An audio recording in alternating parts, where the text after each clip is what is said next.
bonjour à tous, bienvenue à ce nouveau numéro de Women Trajectoire de femmes. Aujourd'hui encore, j'ai une invitée spéciale. Alors, je sais qu'il y a beaucoup de sœurs qui rêvent d'épouser le man of God, man of power, l'homme de prière. On a un mythe autour d'être la femme de pasteur. Donc, je me suis dit aujourd'hui, je vais inviter une femme de pasteur, comme ça on aura l'occasion de connaître les coulisses, les petits secrets. Comme ça, on va voir si les sœurs qui rêvent d'épouser un pasteur, on va voir si vous êtes prêtes. C'est de ça qu'il s'agit. Donc, sans plus tarder, je vous présente notre invitée d'aujourd'hui. Tata Betty, bonjour. Bonjour. Je suis enchantée de te recevoir sur le plateau de Women Trajectoire de femmes aujourd'hui. Et tu vas tout nous dire, hein? Tout, enfin presque tout. Tout ce que je peux dire. Alléluia. Sur être femme de pasteur, puisque c'est le thème de notre émission d'aujourd'hui. Et avant de commencer, est-ce que tu peux te présenter brièvement? Qui es-tu? Qu'est-ce que tu fais? Voilà. Est-ce que tu peux nous dire quelques mots sur toi? Oui. Je m'appelle Betty Edoubé. La plupart des gens m'appellent ma Betty. Je suis assistante de direction de profession. 48 ans déjà. J'ai 48 ans, c'est ce que je veux dire. Assistante ça se voit pas du tout. Moi, je pourrais donner 30 ans. Mariée depuis une vingtaine d'années, mère de 6 enfants. Oh, gloire à Dieu. Ok. Alors, dis-nous un peu, est-ce que dans ta jeunesse, tu avais pensé épouser un pasteur? Est-ce que ça faisait partie de... Enfin, je ne sais pas, pendant que tu rêvais de l'homme idéal et tout ça là, est-ce que tu avais une fois imaginé qu'il pouvait être pasteur? Non, vraiment pas. Vraiment pas. Comment tu t'es retrouvée dedans?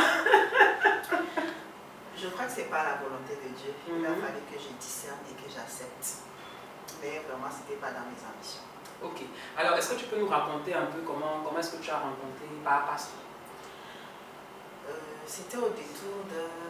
J'étais responsable de la jeunesse dans mon église.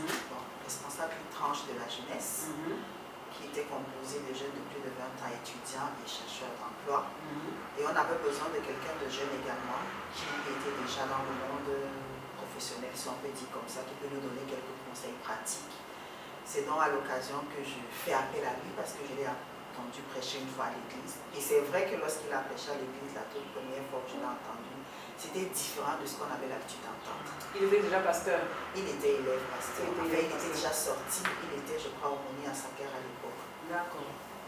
Tu es touché par la prédication. Ah, il est bon. Oui, donc la suite, on est curieuse. Donc comment s'est passée l'approche, tout ça? Parce qu'en fait, on a toujours l'impression que quand on dit pasteur, quand on dit femme de pasteur, donc tout se passe spirituel, quoi. Ça veut dire que c'est Dieu qui lui-même qui est descendu et puis qui a dit, pasteur, voici ta femme. On a rarement l'impression qu'il y a aussi de la romance dans un couple pastoral. Donc comment vous êtes partis de frères et sœurs en Christ dans l'église à mari et femme? Disons qu'on n'était pas déjà amis. Ok. On n'était pas amis, chacun avait évolué dans son environnement, on ne se connaissait pas avant. La première fois que je le rencontre, c'est quand il vient prêcher. La première fois que je le vois, c'est quand il vient prêcher. Et les autres fois, c'est quand il faisait des tours à l'église et tout. Et puis, on s'est beaucoup plus rapprochés quand je l'ai sollicité pour venir justement donner ce petit enseignement aux jeunes dont j'avais la responsabilité de l'encadrement. Bon, après ça, on s'est plus ou moins rapprochés. J'étais responsable également des nuits de prière dans mon église. Et une fois, il est venu à la nuit de prière. Son sujet de prière, c'était justement que le Seigneur lui accorde la grâce de trouver une femme. Et on avait commencé à prier. Dieu fait bien les choses. On avait commencé à prier là-dessus. J'avais donné la responsabilité à un frère qui était déjà marié de prier pour lui là-dessus. Donc c'est un peu comme ça. Moi, je n'étais pas vraiment engagée à être mariée à un pasteur. Donc je n'ai pas vu venir la chose. Les gens autour de moi ont vu la chose. Et j'ai quelques amis qui sont venus me voir et me disent, tu ne vois pas que le pasteur te regarde un genre là? J'ai dit non, je ne vois pas. Je ne vois pas. J'ai une amie qui m'a carrément dit, mais tu sais que tu as le fardeau des pasteurs? J'ai dit, toi et moi on a le fardeau des pasteurs. Parce qu'on avait un groupe d'intercession qui est essentiellement pour les hommes de Dieu. Parce qu'on s'était rendu compte que dans notre église, la plupart d'entre eux ne venaient pas une vie qui était à la hauteur de ce que Dieu pouvaient attendre. Donc, on avait pris sur nous d'intercéder pour eux. Donc, quand elle me dit ça, j'ai dit non, on prie tous les deux. On prie tous les deux, on a le fardeau ensemble et tout. Donc, à la suite de beaucoup d'interpellations à gauche et à droite et tout, je me suis dit, qu'est-ce qui se passe exactement autour de moi? L'affaire de près. Examinons l'affaire de près. Et à l'occasion, il m'a invité un jour, je crois que c'était le jour de son anniversaire, c'était le 16 juin, dans son église, l'église là où il était pasteur, je crois qu'il était troisième pasteur dans cette église en dehors d'être nommé. Il m'a invité à l'église, il m'a dit, ouais, tu arrives, il faut t'asseoir en haut. J'ai dit, ok, bon. Je suis arrivée normalement, moi j'avais culte dans mon église à 11h, lui c'était à 9h. Et puis quand je suis arrivée, j'ai vu la lune de l'église, j'ai dit, oh, je vais m'asseoir en bas. Je ne veux pas tout à l'heure que si le culte tarde, au moment où il faut sortir de l'église, que je commence à alerter tout le monde, donc j'ai préféré m'asseoir en bas. Je ne savais pas que pour lui c'était la toison. Je ne savais pas, et bizarrement, de toutes les jeunes filles qu'il avait invitées, j'étais la seule qui était assise en bas. Là, c'était la toison, la contre-toison. Donc, du coup, à la fin du culte, très rapidement, il m'a présenté à sa mère et tout. Et puis, moi, je suis allée dans mon église. À la fin de mon culte, il est également revenu pour dire, ah, ma maman t'a invité à manger à la maison et tout. Bon, je ne suis pas allée seule, je suis allée avec une amie. Et finalement. Ok. Alors, 20 ans de mariage, c'est pas 20 jours, hein, c'est pas 20 mois. Hein. Comment moi, je suis curieuse de savoir comment se sont passés les débuts, les toutes premières années, parce que je pense que ça fait quand même un certain changement de style de vie. On passe de célibataire à épouse, mais pas épouse d'un homme ordinaire, parce qu'un pasteur a beaucoup de responsabilités. Il y a le ministère, il y a les âmes, il y a la famille, après il y a les enfants qui viennent. Comment tu as fait pour t'adapter? Comment est-ce que tu as fait pour gérer tout ça? En plus de ça, tu as ton métier que tu fais à côté, parce que tu n'es pas femme de pasteur à temps plein. Tu as ton métier à côté. Comment tu as fait pour trouver l'équilibre entre tous ces différents aspects-là? Déjà la grâce de Dieu. La grâce de Dieu et chercher la face de Dieu dans toutes les dimensions de notre vie. Les premières années de mariage n'étaient pas, comment je peux dire, très évidentes. Il faut le reconnaître. D'abord, je me suis mariée très rapidement. C'est-à-dire qu'entre la rencontre et le mariage, je crois qu'on a eu 6 mois. Donc, j'avais en face de moi un parfait inconnu. Et moi, j'étais une inconnue. Donc, il a fallu qu'on puisse se connaître, s'adapter. Et très rapidement, il faut également sortir du fait que c'est un serviteur de Dieu, c'est d'abord un être humain. Donc, il faut le prendre en tant qu'être humain avec ses faiblesses, avec ses qualités. Savoir apprécier l'homme, pas apprécier forcément le ministère d'abord. Les sœurs, vous avez entendu, non? Savoir apprécier l'homme qu'il est et tout, et savoir le valoriser. Donc, mais avec la grâce de Dieu, on a eu des clashs la première année, mais très rapidement, en cherchant la face de Dieu et en écoutant les conseils des aînés, on a su trouver la symbiose déjà. Je dois dire que 20 ans après, je ne regrette pas. Amen. Et bon, là, tu nous as parlé de l'homme, mais par rapport à l'homme de Dieu, comment est-ce que tu t'es positionné dans son ministère?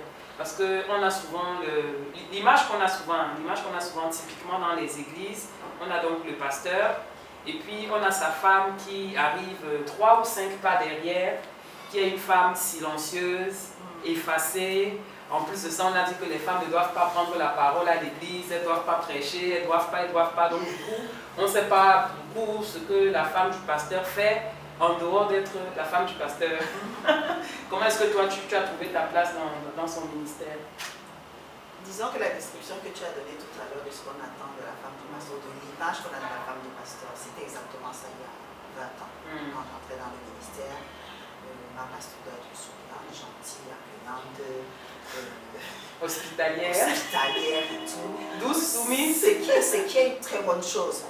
Mais les mêmes qualités, on peut également demander à notre domestique qui est à la maison de les avoir. On n'a pas besoin d'être femme de pasteur pour être ça. N'importe qui devrait pouvoir être comme ça. Moi, très rapidement, dans mon esprit, je ne me suis jamais sentie une femme ordinaire. Quand je dis ordinaire, c'est-à-dire avec le dépôt de Christ en moi, je ne me suis jamais sentie une femme ordinaire. Donc, très rapidement, quand je suis devenue femme de pasteur, je me suis posé la question, Seigneur, qu'est-ce que tu veux que je fasse exactement? Je ne suis pas là pour planter les choses, je ne suis pas là pour pour être belle, être admirée, entendre les gens dire que ma pasteur est très gentille.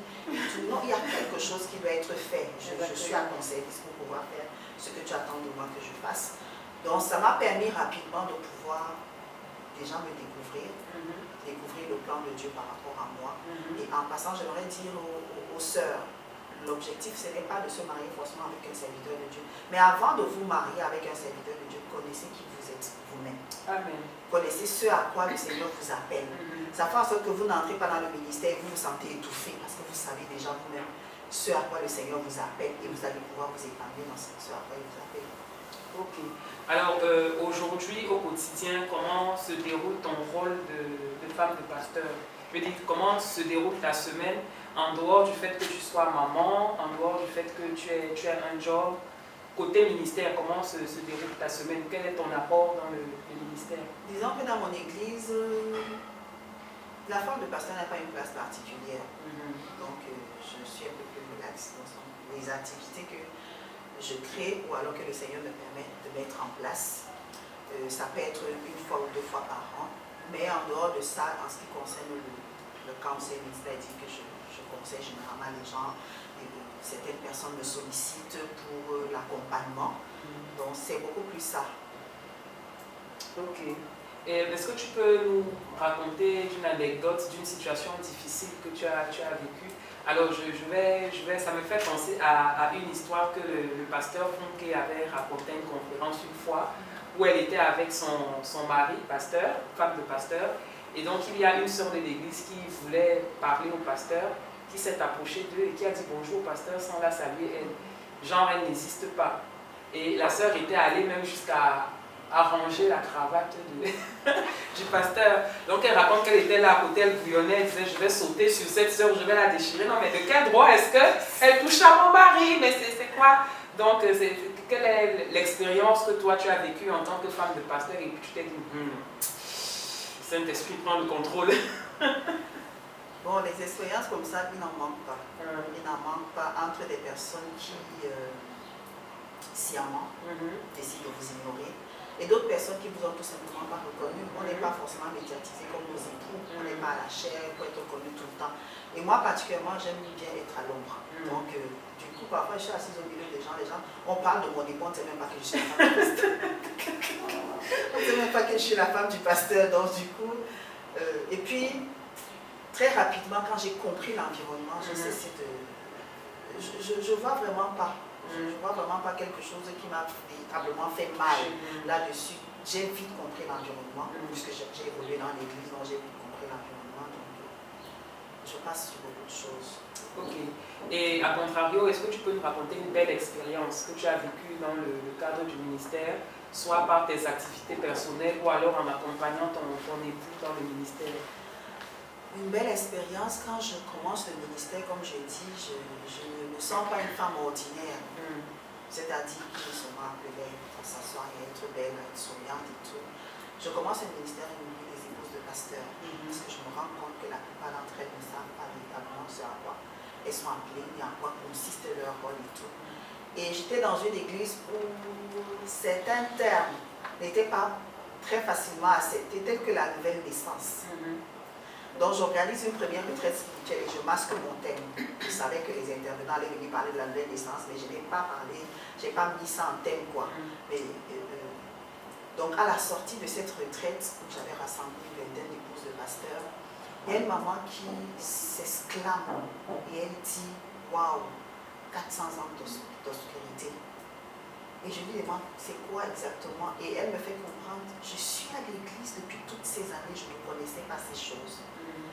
Donc vraiment pour moi c'était l'éclat. Et je peux dire 10 ans, 15 ans après que c'est l'une des personnes que j'ai vues significativement évoluer dans le ministère. C'est-à-dire passer de la phase je ne connaissais pas le Seigneur, je connais le Seigneur aujourd'hui, je grandis et je fais des choses que Dieu attend de moi. Ça c'est mon point d'honneur.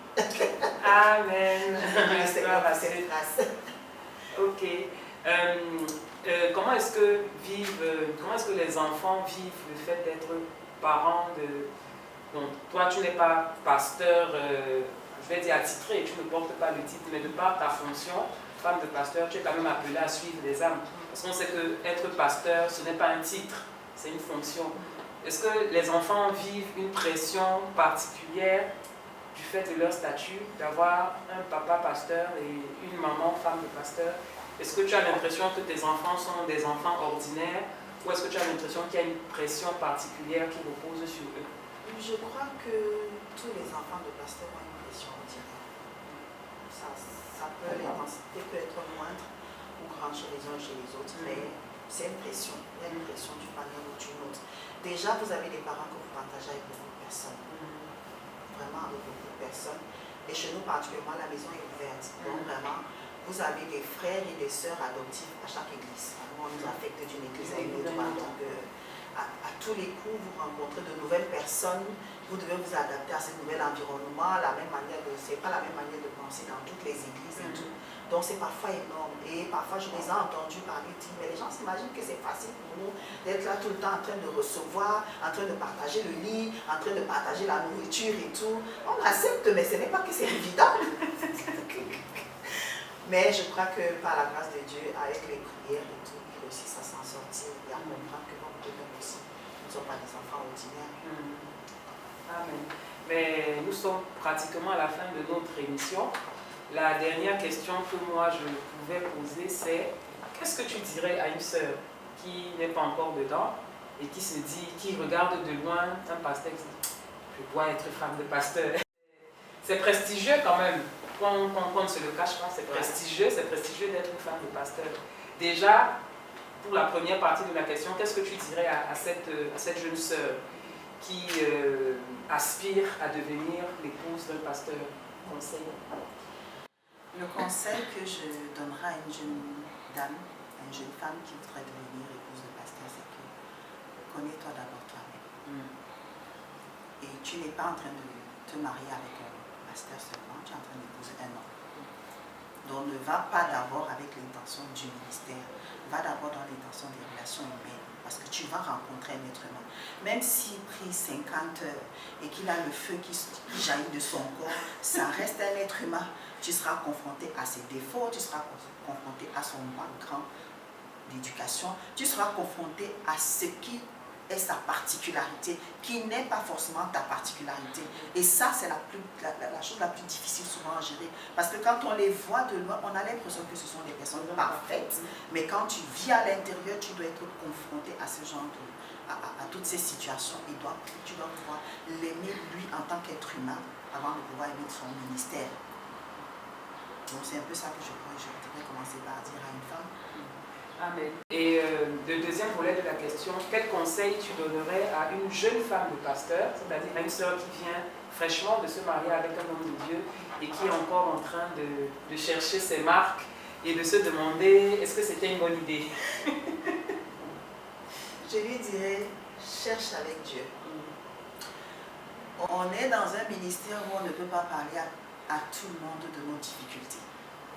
Moi, ce que j'ai appris très tôt avec le Seigneur, c'est de demander au Seigneur à qui est-ce que je peux exposer le problème et à qui il a déposé la solution à mon problème. Donc, je prenais le temps dans la présence de Dieu pour chercher jusqu'à ce que le Seigneur m'oriente vers une personne qui allait m'apporter une réponse. Je ne me précipitais pas, sinon je mettais mon plan dehors. Donc, mais cherche dans la présence de Dieu. Moi, je me rappelle les premiers clashs dans mon foyer, quand je me suis retirée dans la présence de Dieu, un petit moment de retraite, le Seigneur m'avait dit, tu n'as créé aucun être humain, tu n'as le pouvoir de changer aucun. Fais-moi confiance. C'est moi qui ai le pouvoir de changer quoi que ce soit. Et ça va se passer comme je veux, pas comme tu veux. Donc, cherche dans la présence de Dieu. Et pour terminer, est-ce que tu penses qu'il y a des qualités particulières qu'il faut avoir pour être femme de pasteur? Est-ce que toute femme, les extravertis, les introvertis, j'ai failli dire les faux folles, mais vraiment dans le bon sens, quoi, parce qu'il y a des sœurs qui sont très feu follet et tout ça. Est-ce que tu penses qu'il y a des qualités particulières qu'il faut avoir pour être femme de pasteur? Les qualités particulières, c'est souvent vous qui les déterminez. C'est comme tu as dit au début, il faut qu'elle soit gentille, qu'elle soit douce, accueillante et tout le reste des choses. Mais on peut être tout ça en étant soi-même. On peut être timide, mais être gentil, être douce. On peut même avoir le tempérament chaud, mais être accueillante. Donc, chacun vraiment en fonction. L'objectif, ce n'est pas de dénaturer les gens parce qu'ils sont devenus les pasteurs. Je ne pense pas que c'est ça le but de Dieu dans nos vies. Nous avons nous-mêmes la responsabilité de vivre notre vie, c'est-à-dire de vivre une vie qui plaît à Dieu indépendamment des gens. De toutes les manières, on ne va jamais contenter tout le monde. Exactement. Donc, on vit notre vie et on s'assure que nous vivons une vie qui plaît au Seigneur. Nous vivons une vie qui fait plaisir à notre époux, parce qu'il doit pouvoir trouver en nous la femme dont il a besoin, la compagne, l'aide, l'amie, la confidente et tout le reste de choses. Et quand on est généralement dans ce genre de relation, on est plus à l'aise avec l'extérieur. Okay. Et je viens de penser à Chèvre, je dis que c'était la dernière question, mais pendant que je parlais, j'ai pensé à la toute dernière question. Celle-là, c'est vraiment la dernière des dernières. Je me disais, il y a les sœurs qui voient le fait d'épouser un pasteur comme si c'était le Graal, mais à l'opposé, il y a des sœurs aussi qui se disent jamais, Seigneur, jamais. À celle-là aussi, il faudrait quand même dire quelque chose. Donc, je pense que c'est par elle qu'on va terminer vraiment pour de vrai cette fois-ci. Je suis passée par là. Vraiment, jamais serviteur de Dieu, surtout pas avec ce que je voyais. C'était ça ma devise. Ça a dit, j'avais aucune envie d'être mariée à un serviteur de Dieu. Surtout pas avec ce que je voyais. Mais nous sommes des enfants de Dieu soumis à la volonté de Dieu. Et nous avons la responsabilité de faire confiance à notre Père. Qu'est-ce qu'il choisit pour nous? C'est ce qu'il y a de meilleur. J'ai cherché la face de Dieu. J'ai demandé à Dieu, c'est ça ton choix pour moi? Et quand j'ai été convaincue que c'était ça, je me suis lancée et je ne regrette pas. Ah, mais 20 ans de mariage, quand même, c'est un beau témoignage. Voilà, nous avons terminé pour Woman Trajectoire de femmes aujourd'hui, où nous recevions Tata Betty, qui partageait avec nous son expérience d'épouse de pasteur. Je pense que vous avez été bénis par ce témoignage. N'hésitez pas à commenter, à liker, à partager. Si vous avez des questions, parce qu'il y a peut-être quelque part une sœur qui vit une situation et qui se dit « quand j'entends cette maman parler », si vous voulez la contacter, n'hésitez pas à le dire en commentaire. Je me ferai un plaisir d'être un relais entre vous et elle pour pouvoir recevoir les conseils et l'accompagnement nécessaire pour être efficace dans votre ministère. Ce que nous retenons de l'émission d'aujourd'hui, c'est qu'une femme de pasteur est d'abord une enfant de Dieu qui doit connaître son appel, qui doit savoir là où est-ce que Dieu l'a placée, mais c'est également une femme qui est l'épouse d'un homme ordinaire. On n'épouse pas un pasteur, on épouse un homme. Merci de nous avoir suivis et à très bientôt pour une autre émission. Au revoir.